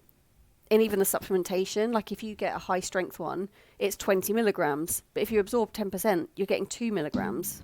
So it's not going to fix it. It could keep you topped up if you're, naturally. I think now I still take iron to keep myself topped up. But I think once you're too low, you're not going to get yourself out of it. That's the misconception with iron supplementation too, is like, I'm starting my iron pill. I'm going to feel better tomorrow. It can take months and years, and then sometimes in your case, not at all. But why would it be top of mind for you? You were doing everything you should. You were eating well. You were eating enough. That's the key thing, is Natasha eats enough. It's not like she was in a calorie deficit or, watches too closely. It wasn't that. So we knew you were eating enough macro and micronutrients. You were on a supplement, so how could it possibly be iron? But yet it was. So it's like... When in doubt, like going to get blood drawn is a very minor task for peace of mind in the grand scheme of things. If you're in that, even if you're feeling good, a check-in once in a while. Some people like myself, I ride the line pretty much all the time. I'm just borderline anemic, just on the right side of it. And I think a lot of people could even, and I feel okay right now, to be honest, but I think, some people could be feeling somewhat okay, but there's levels to even feeling better. Hey, you might be slightly anemic and you could benefit from a supplement if your body absorbs it, of course. Like, just because you're not tanked doesn't mean that you also may not benefit from increasing those levels, which is something people don't talk about too often. A lot of us as runners, we expend so much. We ride the very bottom of the acceptable range on the ferritin count in particular. And there's room for growth there. And for me in particular, something I should probably consider. Two times I was checked, I was low end of normal. But could you talk about some of the other symptoms? Oh, go ahead. I was just going to say as well, don't go on what the doctor says is normal, because, and again from researching, as an athlete, we need more than a normal everyday person who's not pushing their body. So I still every 6 months have to really push my doctor to test my bloods, because they're like, they say unless you're anemic, we're not going to do anything about it. And I'm like, yeah, but I don't want to get to the point where I'm anemic. So don't take no for an answer. They will do it. They might try and discourage you, but they will do it if you ask. And if they say you're fine, don't just take that as fine, because they might say, oh, you're at 12, you're fine. It's not fine. So. Do you remember your numbers, how low they were when you initially got your first check? And what are they now? I remember my ferritin was 6. You were last at 6? time I had it checked. Yeah. Oh. Yep. For reference, because you know this probably better than I do now, what's the bare minimum accepted range? Bare minimum for a normal everyday person is 20, but they say an athlete should be about 100. I believe you went. Didn't you walk in and when you got that? 80. You're at 80. When you walked in, they said something like, "We're surprised you even walked in here on your own 2 feet, like with these numbers so low. Like you have, like how did you? The fact you got here in your own power, and you're like, I've been running 50 miles a week like this." Yeah. When I saw that, I was like, oh my god. No wonder I felt like death. Okay. I'm gonna look mine up. Did you get yours done recently? Not recently, but 2 years, Okay. 3 years. I had it done in Colorado twice, so at altitude, and it was different than not at altitude. That was for sure. What was the difference, Brakken? Was it lower? Yeah, it was much lower at altitude. That was something I don't think I've ever been anemic or struggled with it, but I got a taste of it in my first couple of months at altitude. The heavy, tired legs, really tired, but not being able to stay asleep, that kind of thing. Bit of brain fog. And I caught up on it. Luckily, I didn't need intervention, but just the taste of it was enough to realize it's not worth living with. No, definitely not. And just for so people understand, we know iron is important. Ferritin is typically they'll look at like what available iron. I forget what the metrics are, but mostly ferritin is what they're going to first hone in on. And maybe not everybody listening knows, but like what happens is ferritin, iron, somebody smarter than me can tell me, I'm not perfectly correct here, but it just helps oxygen bind to your blood cells and be transported through your body. It is a binding agent for oxygen to be utilized by our system. And when you're low on iron, ferritin, whatever, like we literally aren't transporting oxygen efficiently. Like we're not transporting as much as possible because the binding agent is too low to bring it through our body and supply us with what we need. So it hits you on all levels. You're literally under oxygenated at all times. And then when you go to push severely, and that's why you can feel like such crap, you lose your transport system. That's why you can feel air hungry. You can feel like it's asthma. You can be sleepy, tired all the time. It's because you're literally oxygen deprived. Yeah. Your legs hurt from just going for a walk because they haven't got the oxygen. Were there any other symptoms? Interesting, Kirk. Actually, I take a look, and this is from sea level. This was year 3 of being back in Wisconsin, I believe. And I have 6 action points that they wrote up as my takeaways. And one of them is ferritin suboptimal. That's interesting. They give you action points. They don't do that over here. How? Well, this was like an athlete blood draw we did, I believe. Wasn't this? Iron load is fine. We contracted and got our. This was through an athletic based. Yeah. What was your number? Does it say what your ferritin was? I'll get there in a sec. I know at my lowest I was 17. Theirs is set up differently. And I was feeling pretty rough. I think I'm in the 30s. All right. Was my last check, which is, barely scraping the bottom of the barrel. My numbers are low. generally good. Yeah. Yeah, that's still very low. So iron was 120, ferritin was 60. Beautiful. It's still not, lovely. Lovely. Natasha. Other takeaway, stop taking testosterone. Oh, yeah, I've heard all that what about they that said? on Race Brain Bracken. Did they actually say your testosterone was, did they put that as a talking point? Like testosterone too high, what are you taking? Yeah, they said we've only seen it drop normally a few times and with female athletes. So it's not going to come down unless you stop taking exogenous testosterone. Oh, my God. I mean, that's a compliment. That's really nice, but I'm not. That's a compliment. Like, then you have a tumor. Like, if so, I've had it for 12 years because I have blood tests going back a decade. Wild. Every male's Anyway, jealous it's of a whole you. other story. It's just interesting to see it on here again. It explains your male pattern baldness, and that's a win, I would say. So that's right. Other signs, big symptoms, quads. anything. And he does have big quads and ego. What other signs, symptoms? 1301 on this test, Kirk. 1301 your testosterone was? Yeah, and that was at 33. Do you know What we're not should it gonna if he's anywhere above 900? 300, if he's anywhere above 300, they'll say you're fine. He's 1,000 above that. That's the It's bottom like of the 3 barrel, to 9 is the range. I'm farther outside the range than the range, and On the according other way. to some tests. Do you know when I was very It's ridiculous. sick back Anyways. in college, for perspective, my testosterone level was 37 when I got mine checked. 37. Yep. As a 21-year-old Especially man. as a That's college boy. That's how sick I was. Poor thing. Yeah. The doctor said women generally run about that much testosterone in their body. So my profile looked like that of a woman, other than my estrogen wasn't as high. But isn't that wild? That tracks. So you only had about 1,300 more testosterones in your body than I did. It's wild. You know what the interesting thing is, though? It explains why I Like, have there so much are hair some still. effects of that yeah. There are some effects of high testosterone that I feel on a daily basis. But if you took someone Like from don't go out in public 30 in sweatpants, to like that sort of thing.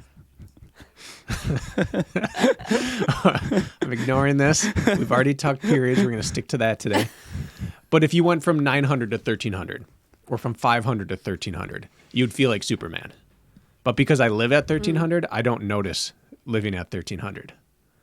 It's like sometimes you get, oh, I wish I had that. It's like, yeah, that'd be great. True. But like, I don't know any difference. I don't have superhuman recovery. I don't feel fantastic the day after workouts because this is just like normal load for my life.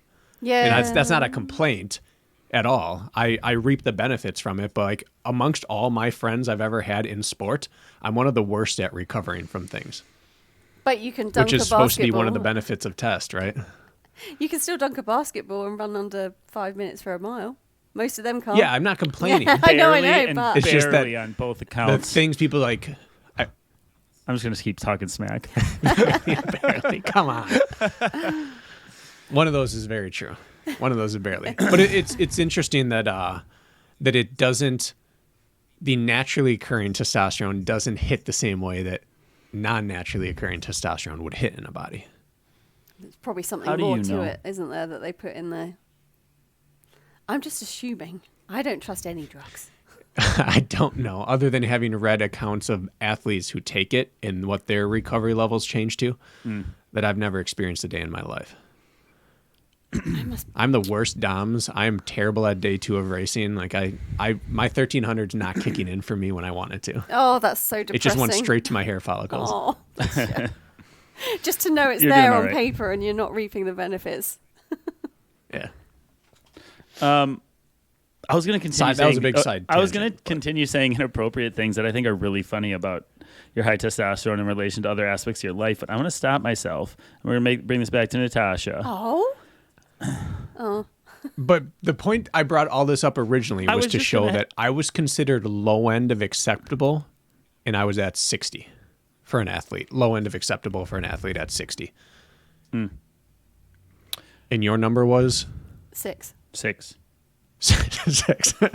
6. Sounds like a fake answer. What's your ID number? 6. It's the same as my house That's number. crazy. I remember it.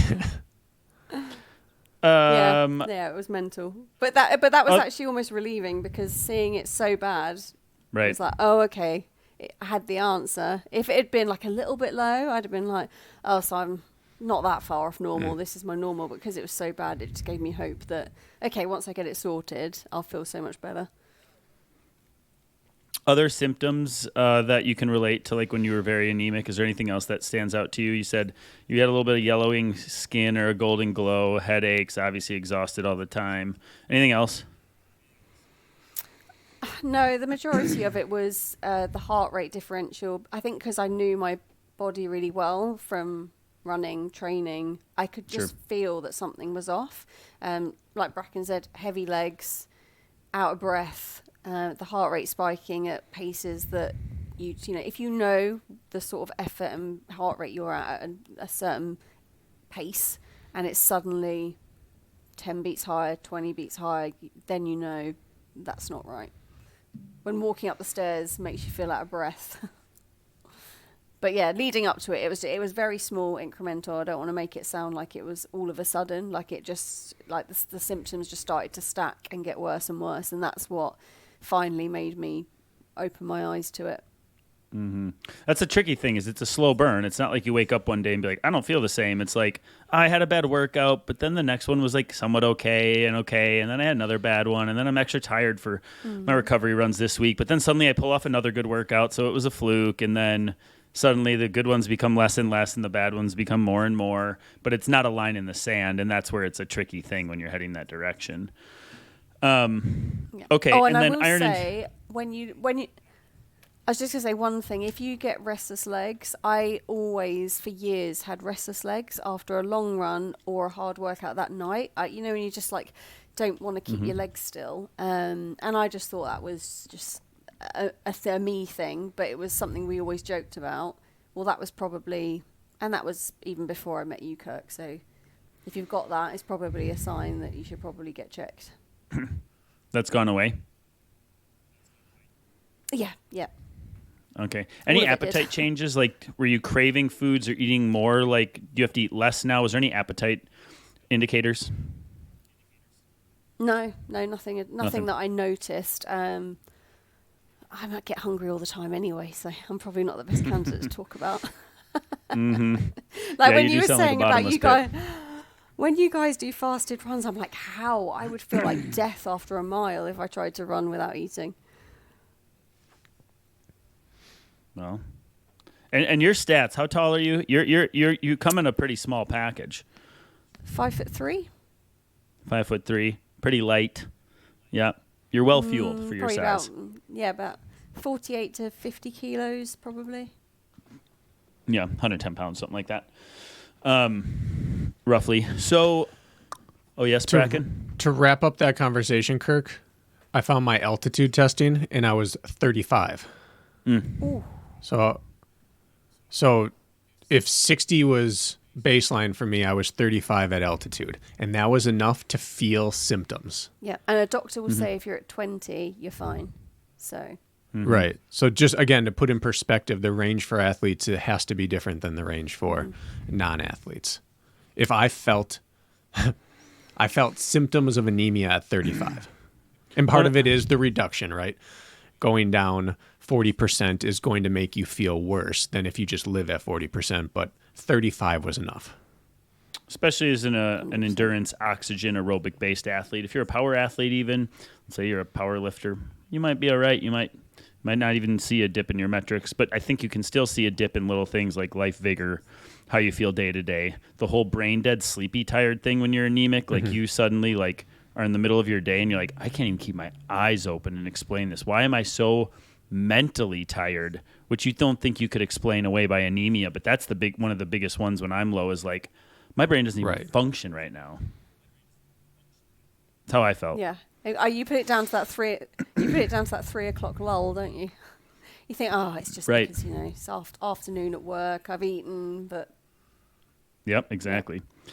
So, as we work towards wrapping this up, I want this to be more of a PSA than anything. But turtle shorts, Natasha Mansell can run fast. She can run fast. Natasha, I think since we've partnered up under this tutelage, you have run 17:0 in the 5K. Is that right? 17:13, not quite. My bad, 17:13.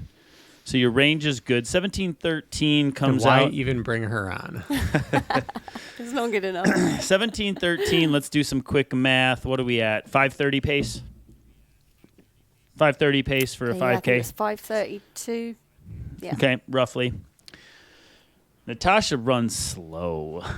She puts in her time, and she has no problem shuffling and staying available. Just talk to me about that a little bit. How slow are you running on recovery runs? Probably the average is anywhere between 8:30 and 9-minute miling, I'd say. So you could race a 5K 3 to 3.5 minutes per mile faster than your recovery run. Yeah.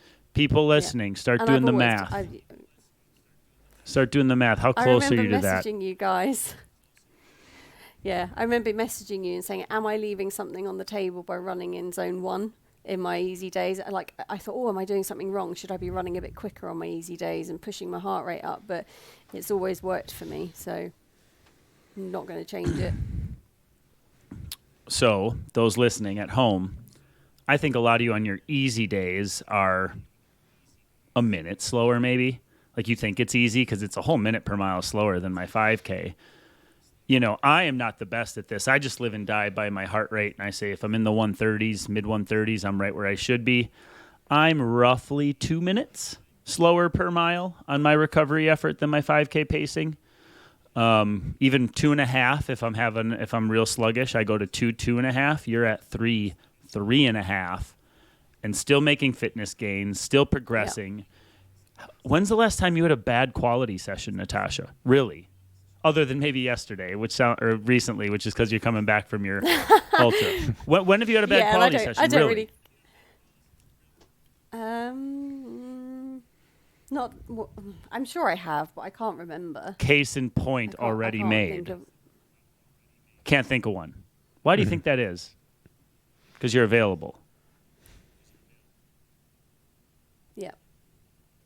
And I don't rate. Don't get me wrong. I'm not like absolutely racing to get there either.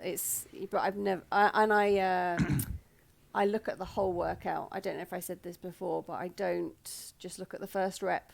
I look at how much quality have I got to do. And I say I always try and aim to get quicker as I go rather than put it all out there and then halfway die a slow death. And I think that just helps me mentally to feel a bit more confident. Well, and that's the answer to the question, how much am I leaving on the table? Because early on, the answer is you could be. Like if you can move up a minute per mile and still get quality work in, like, yeah, you're going to get better. Right? There will be improvement, but there's always the risk. There's always the what if. What if I'm not as available? Well, if you look back and can't remember your last bad quality workout, then there's the answer. You wouldn't be better. Yeah, yeah. Because there's no way running harder more frequently has you available 100% of the time. And if you're available nearly 100% of the time, then it's case closed.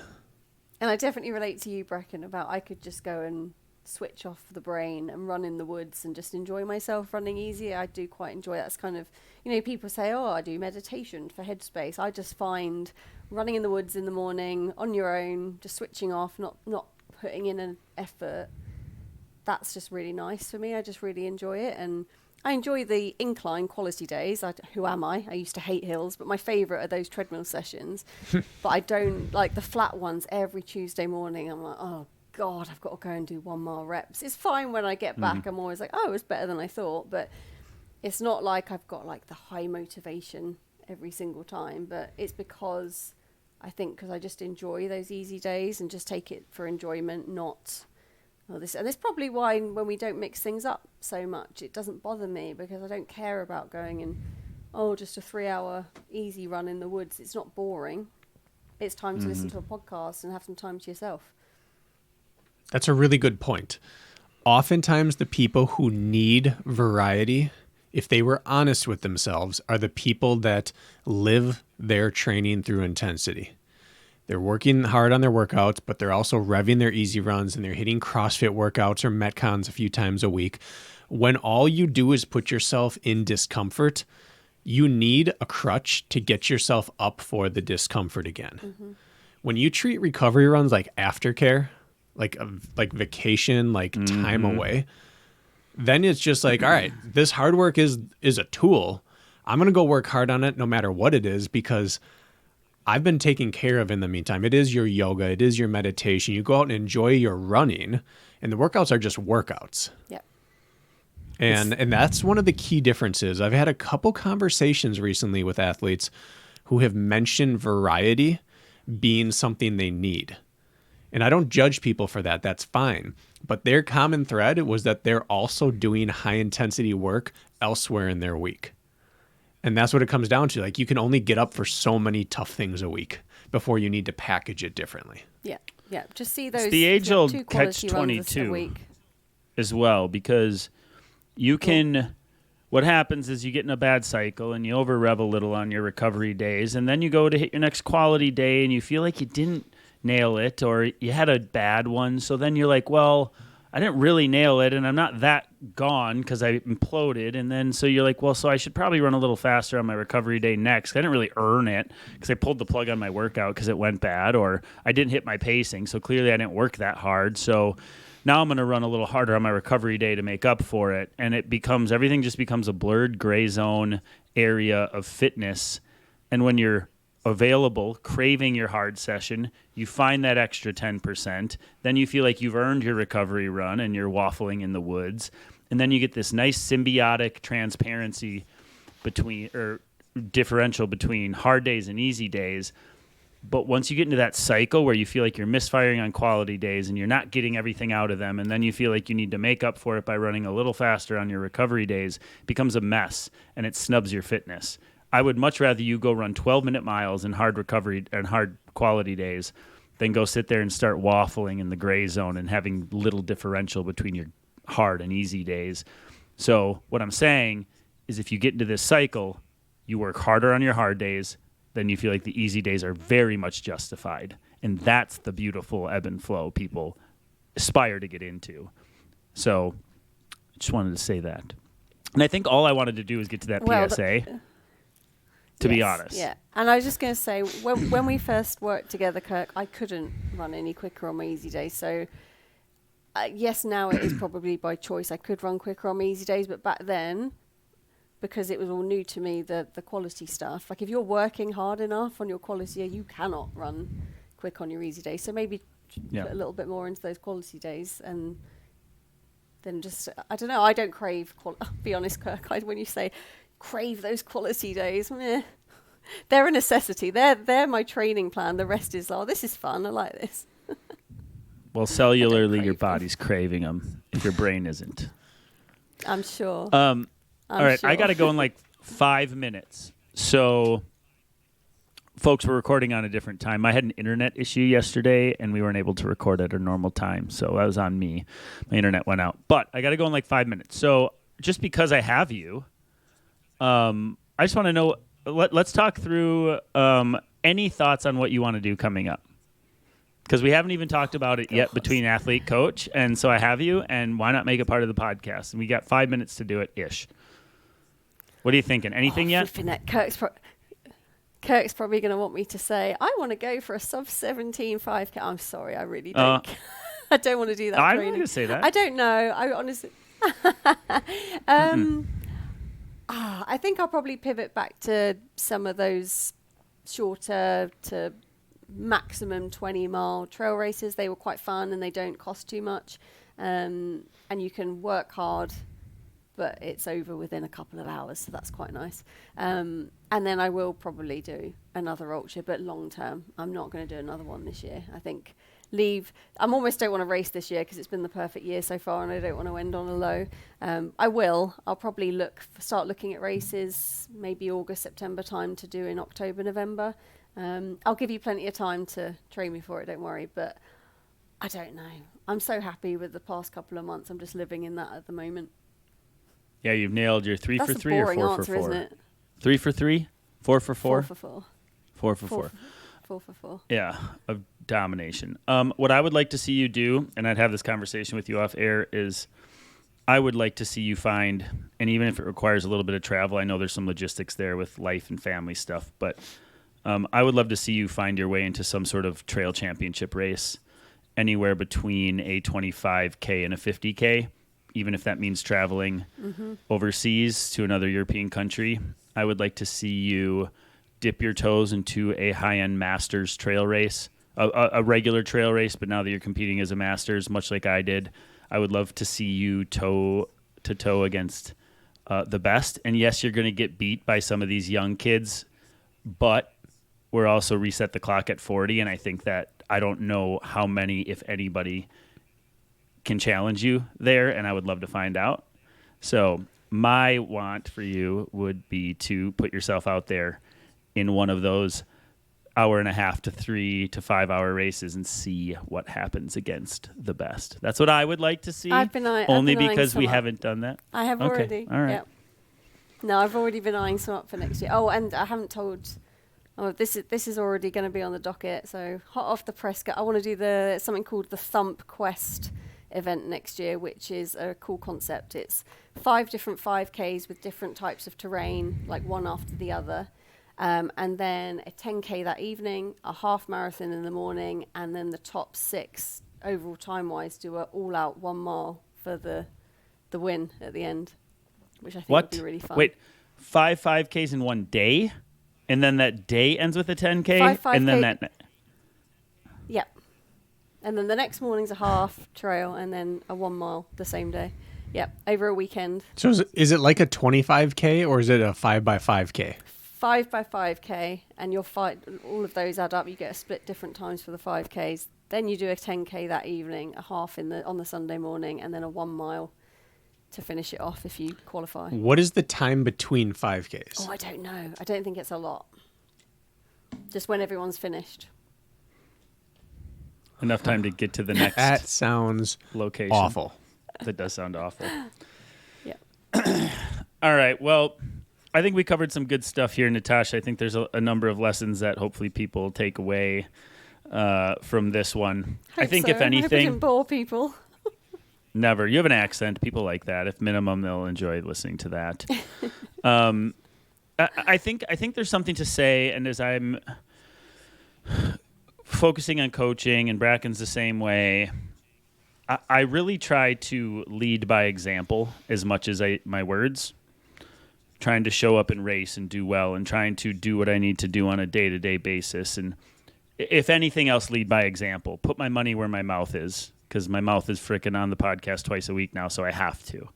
And I think if anything, you do a really good job of leading by example. Maybe you don't have as many eyes on you, but like you put your head down, you do the work, you don't complain. I've never heard an excuse. And I know life stuff has been hard and personal for you guys at times in this last year. Even through that, frickin' show up and get the work done. And I just think more people out there should just like, if I want to be an example, how should I act? And I just think I think if anything, like that I would say that embodies who you are as an athlete. So for what that is worth, that is my pat on the back to you, and others can glean from that what they will. Thanks, Kirk. That's really nice. You're welcome. Bless you. I was and mean I'm to very Brakken impressed, earlier. by the way.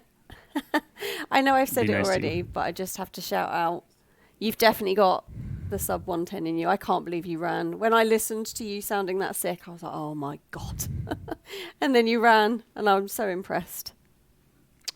Thank you. Yeah, I was surprised as well that my body and legs were working. So I'm as impressed as anybody, to be honest, and as surprised as anybody. But yes, thank you. It's got me hungry for more, that's for sure. I got another race here in, a week and a half is Afton. And then I got a trail race, and then I got to figure out what I'm doing next. But still going to get Brakken on a race course with me. Didn't you say... Yeah, Did Brakken we do. say you were going to come up for the Twilight 5000 this year, Brakken? Or was that next year? Mm-hmm. You're cutting out. And What's going on? And I'm sure I heard him say he's going to do Afton with you. He's being funny. Natasha, it's been great having you on. Thanks for coming on. To be fair, Brakken, hats off to you. Having like since my stepson moved in a couple of years ago, like I now know what it's like to be a parent, balance it, and my husband does a lot of it. But how you do it with three, big hats off. And It's mostly Lisa. the race car, yeah. Mm-hmm. I did say I would do Afton. That was Next right year. prior to my MCL injury. It was supposed to be this year. So we'll see. I went and ripped on a trail yesterday, and I was so out of shape. Yeah, but you say that all the So- time. I don't know if I believe you. I don't know if I believe I'm perpetually out of shape now. Like it just in a good enough shape to do things and then do badly at them. When Brakken and I does. got Kinda sweet together spot. for our man weekend, and we did a big track workout, 2 mile buy-in, 10 by a quarter, 2 mile cash out, and you did everything but the cash out in full, and you ran very respectable pacing, and you can't be in worse shape than then. And we ran together for the majority of that workout. So I know You're it's not too that I'm hard a on little worse yourself. shape than them durability wise. Oh, So I know think you're Brakken. too hard on yourself, Brakken.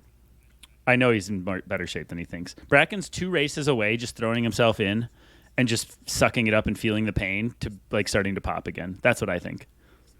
What do you think? Yeah. I have the type of skill set that I can fake an interval session much better than I can fake like 90 minutes straight on a trail. Yeah. So those sessions will always deceive me that I'm more fit than I am, and the 90-minute continuous run will always deceive me that I'm less fit than I am, and I'm somewhere in the middle. Still got Well, that we all fast believe twitch in in you. you. Well, all right. thank you. All That's right. I got to roll. We all got to roll. Yeah. Natasha, thank you for hopping on with us. And people can follow you. Look up Natasha Mansell on Instagram, right? If they want to keep up with you. Yeah, I don't post very often, but yeah. Thank you so much for having me on. I love talking to you two. You're like my friends. And good luck to Braden at his next race. Thank you very much. It was great talking with you today. Thanks, And guys. Appreciate we it. are your friends, Natasha. And everybody listening, we're your friends too. Have a great day. Oh, bye, guys.